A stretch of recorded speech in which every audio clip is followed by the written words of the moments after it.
Episode 155, tidak mengatakan apapun. Yinar, di mana kau tinggal, nak? Apakah orang itu memberimu makan dengan baik? Apakah dia juga memperlakukanmu dengan baik? Shinji bertanya dengan cemas.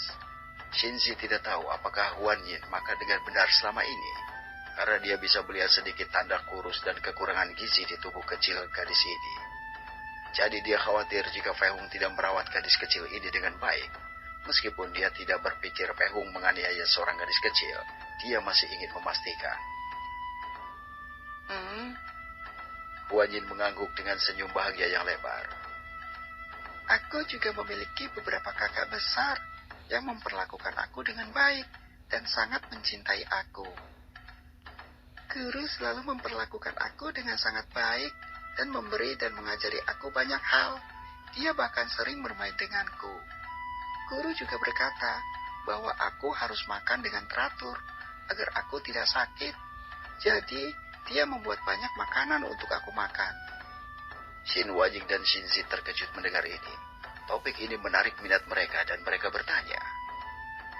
Apakah gurumu tahu cara memasak? Shin Wajing bertanya dengan agak tidak percaya. Makanan yang dimasak guru rasanya sangat enak. Huan Yin menjawab dengan jujur, masih memakan kue di tangannya. Shinzi menatap Huan Yin dengan lembut seolah-olah gadis ini adalah putrinya yang lain. Mengamati ketertarikan, kebahagiaan, dan cinta di mata Huan Yin ketika dia menyebut Fei Hung, dia tahu bahwa Huan Yin dirawat dengan baik. Tapi satu-satunya hal yang Shinzi tidak tahu adalah mengapa dia memiliki tanda-tanda kekurangan gizi, kecuali Fei Hung telah menyelamatkan Huan Yin dari tempat dia dianiaya. Yinar, bisakah kau memberitahuku di mana orang tuamu? Shinzi bertanya dengan prihatin karena dia tahu Huan Yin akan sedih jika dia memiliki masa lalu yang menyakitkan. Dia tidak tahu apakah orang tua Huan Yin masih hidup. Memang, kilau di mata Huan Yin sedikit memudar ketika dia mendengar ini, dan kemudian dia berkata, seseorang memberitahu aku bahwa orang tuaku meninggal ketika aku masih sangat kecil. Jadi, aku tidak ingat mereka. Shin Wanying dan Shinji merasa sangat sedih ketika mereka melihat ekspresi sedih Huan Yin. Mereka tahu bahwa mereka telah membuat gadis kecil ini sedih. Namun, sebelum mereka bisa mengatakan apa-apa, mereka menyaksikan dengan kagum saat cahaya kembali ke mata kecil gadis ini, dan bahkan lebih dari sebelumnya. Tapi, sekarang aku senang dengan guruku. Dia memperlakukan aku dengan sangat baik, dan dia juga sangat baik kepadaku. Guru mengatakan kepadaku bahwa dia akan menjadi keluargaku dan tidak akan pernah meninggalkan aku. Senyum murni dan bahagia Huan Yin mengejutkan kedua wanita itu. Tampaknya, Fei Hung telah menyelamatkan gadis kecil ini dan mengadopsinya, yang membuat Huan Yin terlihat sangat bahagia. Mengetahui bahwa Huan Yin memiliki masa lalu yang menyedihkan, mereka tidak memutuskan untuk menanyakannya lagi agar tidak membuatnya sedih. Akan lebih baik jika mereka bertanya pada Fei Hung. Shin Wanying mendekati Huan Yin dan dengan lembut membelai kepalanya.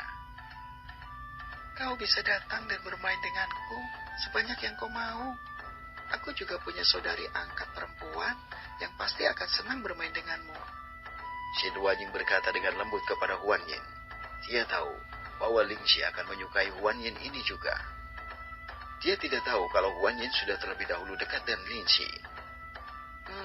Baiklah, tapi aku harus memberitahu guruku terlebih dahulu. Huan Yin ragu-ragu untuk menjawab, karena dia tidak tahu harus berkata apa sekarang setelah Fei Hung pergi. Shin Wanying terkejut tentang mengapa Huan Yin terus menyebut Fei Hung sebagai guru, bukan dengan sebutan kakak. Shin Wanying memutuskan untuk bertanya kepada Huan Yin tentang hal itu.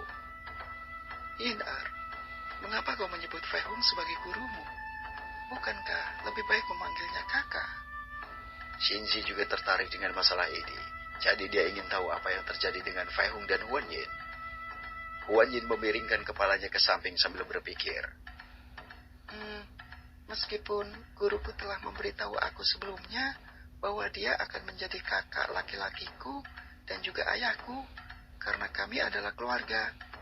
dia mengatakan kepadaku bahwa dia akan menjadi guruku, karena dia akan mengajari aku banyak hal.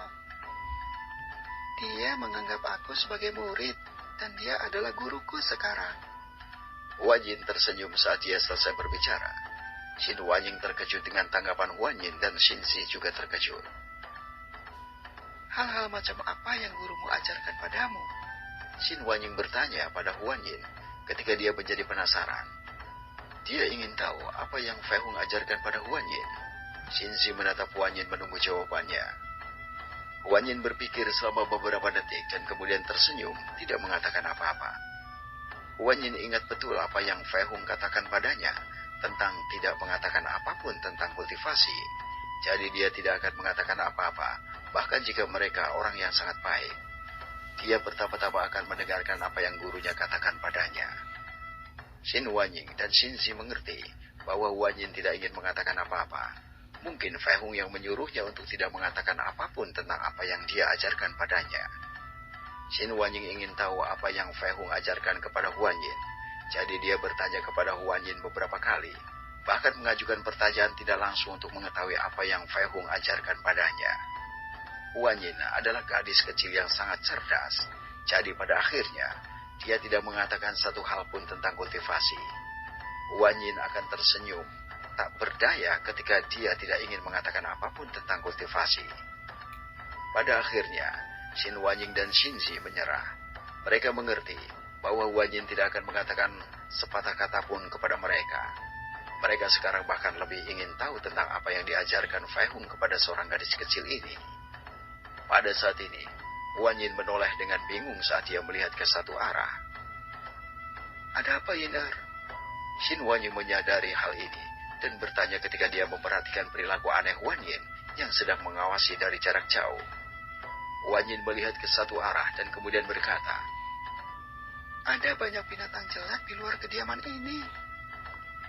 Dia telah memindai dengan indera spiritualnya bahwa beberapa binatang iblis mendekati kediaman keluarga Xin. Fei Hung telah memberitahunya untuk mengawasi sekelilingnya menggunakan indera spiritualnya untuk waspada kapan saja, sekarang karena dia tidak akan bersamanya. Hah? Xin Huanying dan Xinzi terkejut mendengar ini. Jika sebelumnya, mungkin mereka tidak akan terlalu memperhatikan apa yang dikatakan seorang gadis kecil. Mungkin dia takut pada binatang iblis dan karena itu membayangkannya.